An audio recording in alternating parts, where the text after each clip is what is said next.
that I think could potentially make some noise in the AFC West and potentially pull off the upset of all upsets. And it is time to talk about Jim Harbaugh and the Los Angeles Chargers.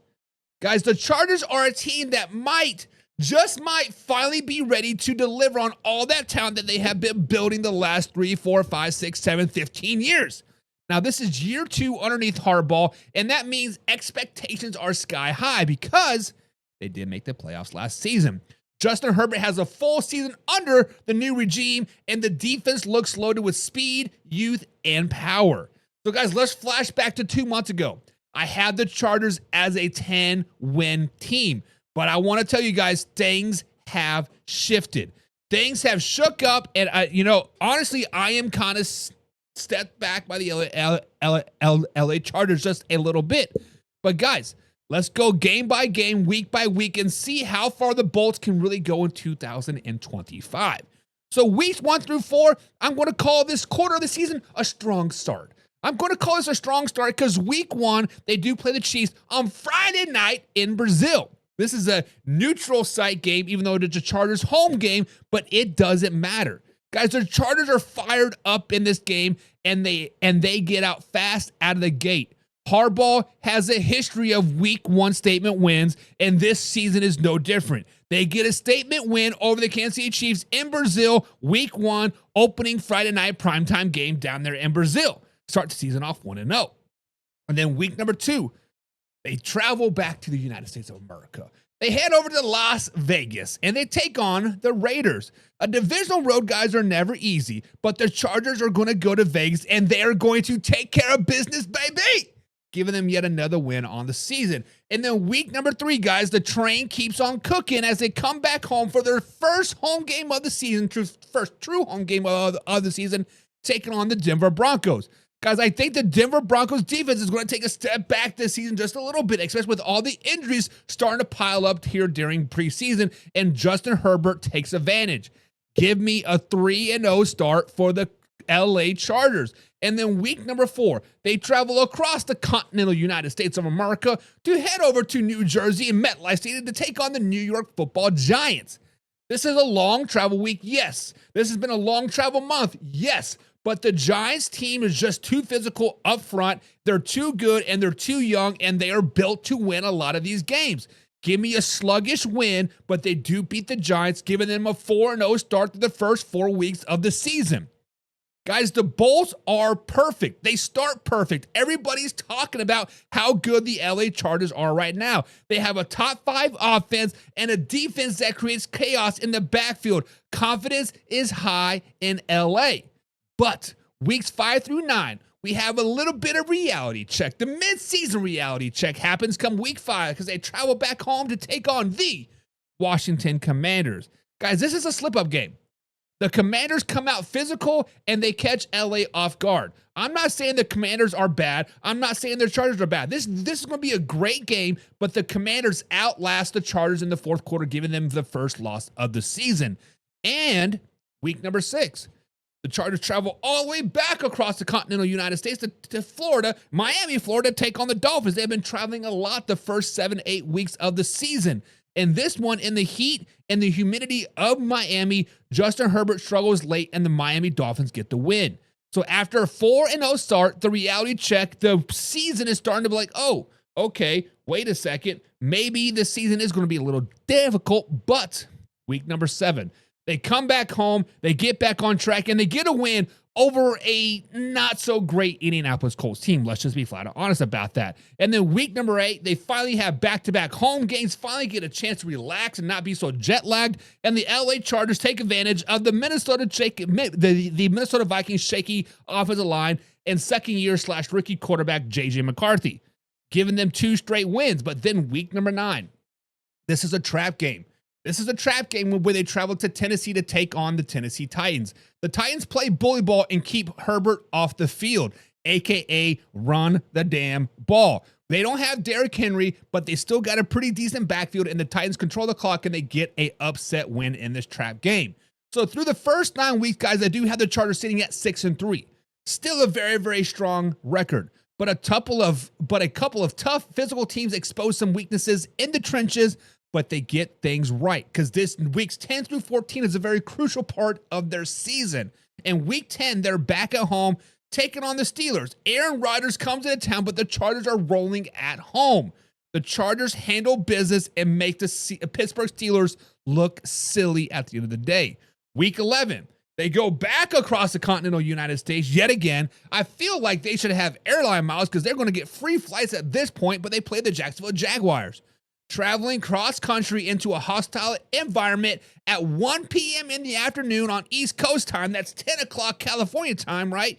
This one slips away. Give me the Jacksonville Jaguars winning this game and the Chargers losing.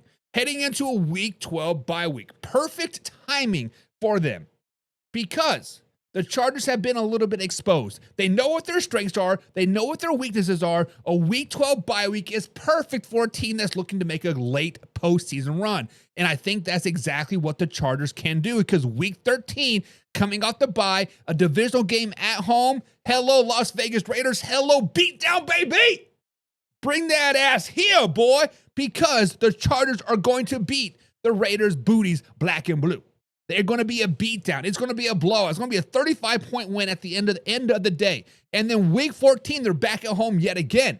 I believe this is a Monday night game. This is a statement game. The Philadelphia Eagles come into town, and the Chargers overwhelm a team that has taken a step back defensively. That's right. You heard it here first. The Eagles will take a step back this season, and the Chargers do beat the Philadelphia Eagles in Week 14. So through the first 14 weeks of the season, guys, I had the Chargers sitting at 9-4. They are a playoff-bound team. They are a winning team. And the Chargers are on the right, and they're right in the thick of it in the AFC playoff race. Hell, they might even be winning the West at this particular point.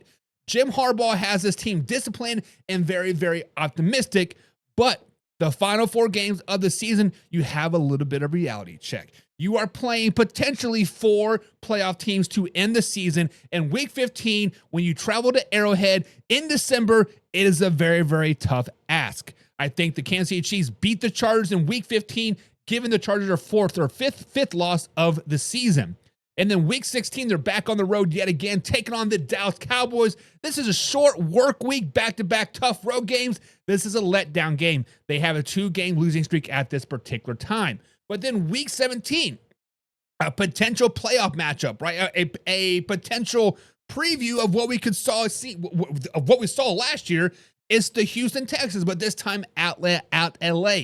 This is a bounce back real game for the LA Chargers. And the Chargers dominate up front and sit down the Houston Texans like the baby back bitches that they are. And then Week 18, they travel to Denver. The Denver's defense just isn't the same in Week 18. The LA closes the season strong with a 2-game winning streak with the final win over the Denver Broncos come Week 18. So, guys, the LA Chargers, I have them finishing 11-6. That is a playoff team. That is a team that is just dangerous enough to knock off anybody in January. And this is a team that could win the AFC West. Hell, I have them actually tied for the AFC West here in 2020-25. But let's talk about the ceilings and the floor for the LA Chargers. Because when you think about this team has a very, very high floor.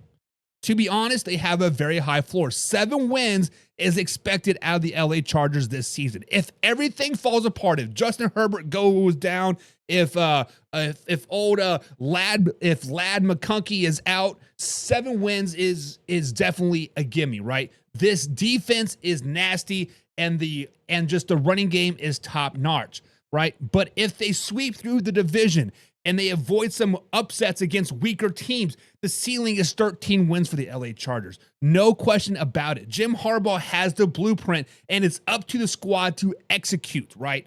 So, guys, let me ask you this question. Do you think the LA Chargers are legit AFC contenders in year 2 underneath Harbaugh, or will they fold under pressure yet again? Guys, subscribe, hit the like button, and remember, we're live Monday through Friday at 9 p.m. East Coast time right here on your said platform. Now, this is a live interactive show, guys, so comment down below and let me hear your thoughts on the 2025 Chargers outlook.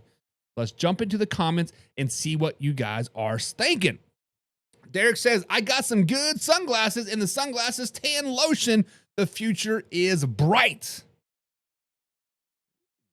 Woo, slow it down, Derek. There's some kids in the chat, brother. There's some kids. They don't want to be seeing you in your Speedo. They don't want to be seeing you in your oiling up. Slow it down, baby. But Alpha Rob says the Chargers go 10-7. They need more firepower on offense to go to the next level. And honestly, Alpha Rob, this is kind of where I struggled with the LA Chargers, because Mike Williams, I thought, was going to be a nice little additional piece to them, right? Be a nice addition to Quentin Johnson, to Ladd McConkey, to Justin Herbert, right? To that Jim Harbaugh system. But he's like, I'm retired. I am done. Now, there's still some free agents out there that they could sign. Amari Cooper, still a free agent. Keenan Allen, still a free agent. There's some other pieces that they still can add. Najee Harris, addition. Hopefully he plays. I think that could be enough firepower to get them to that next level. But 10, 11 wins, I think we're kind of on the same page. Now, the 13-win ceiling, everything has to click. Justin Herbert has to be a top 5 quarterback. Najee Harris has to be 100%. The receiving core has to catch balls, right? It's just will it is. It is what it is. Pigskin Pundit, John is in the chat. What's up, John? Pigskin Pun. Get you some. He says, what up, what up, what up? What's up, John? Hope they have a good old day. And Alpha Rob says Gabe Davis is still out there as well. I forgot about Gabe Davis. Why has nobody signed Gabe Davis yet? Oh, because it's not that good. There's a reason why he's been released by the Jaguars, right? He signed that big lucrative deal. Jaguars like, see ya, buddy. We don't want you.